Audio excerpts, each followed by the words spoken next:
যাবো না। এক পাগল লোক দাবি করছে যে আপনি তার নিকট ঋণগ্রস্ত। আমরা তাকে প্রাসাদে আমন্ত্রণ জানিয়েছি এবং কিছু অর্থ দিয়েছি, কিন্তু সে তা গ্রহণ করেনি। সে এখন কোথায়? এখানে যাবো না। তাকে আসতে বলুন। আপনার যা আদেশ। ফয়সাল এফেন্দিকে আসতে বলো ছেলে।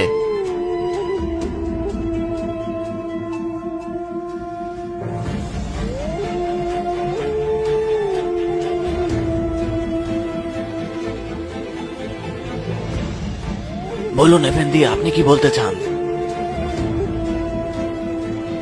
জাহাপনা, আপনি আমার কাছে ঋণগ্রস্ত। আপনার কাছে আমি কিভাবে ঋণগ্রস্ত বৎস?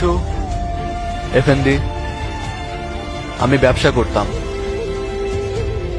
ব্যবসায় লোকসান হওয়ায় দেউলিয়া হয়ে গেলাম, আর এ কারণেই আমি অনেক ঋণের মধ্যে জর্জরিত।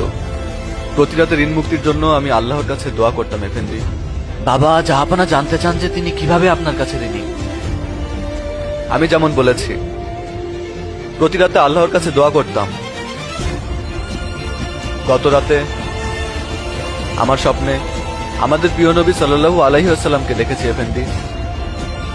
সাল্লাল্লাহু আলাইহি ওয়াসাল্লাম।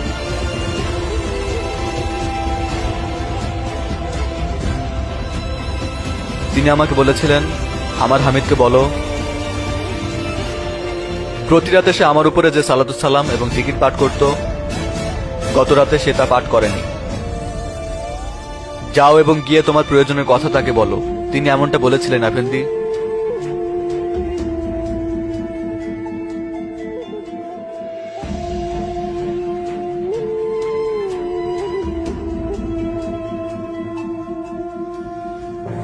তিনি কি বলেছিলেন? কি বলেছিলেন? আমার হামিদকে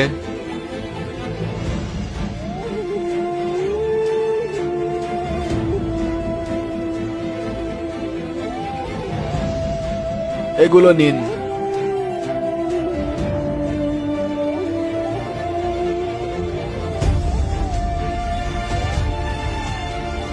তিনি কি বলেছিলেন তা কি পুনরায় বলবেন? আমার হামিদ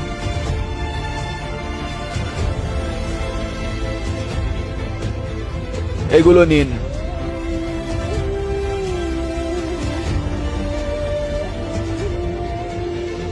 আরো একবার বলুন তিনি কি বলেছিলেন। প্রিয় নবী আমাকে স্বপ্নের মধ্যে বলেছেন যে আমার হামিদকে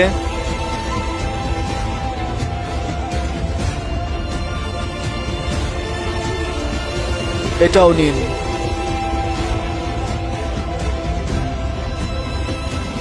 আর একবার বলুন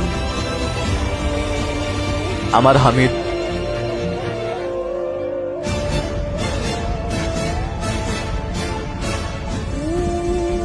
এটাও নিন। বাবা, এ পরিমাণ কি আপনার জন্য যথেষ্ট নয়? যথেষ্ট পাশা, আমি তৎক্ষণাৎ আমার ঋণ পরিশোধ করব।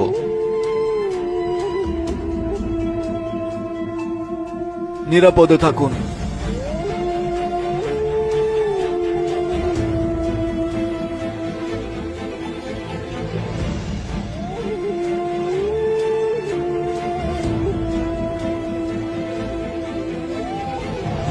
জাহাপনা, আপনি তো অনেক অর্থই তাকে দিয়ে দিলেন। আপনি কি বলছেন পাশা? আল্লাহর কসম, তিনি যদি আমার সমস্ত ধন সম্পদ, এমনকি আমার রাজত্ব ও যদি চাইতো, আমি তাকে দিয়ে দিতাম। গত রাতে আমি কাজে ব্যস্ত ছিলাম পাশা। কাজ করতে করতে আমি টেবিলে ঘুমে গিয়েছিলাম পাশা। আমি দুধ পড়তে ভুলে গিয়েছিলাম। ভুল হয়ে গেছে পাশা। আল্লাহ আমাকে ক্ষমা করুন।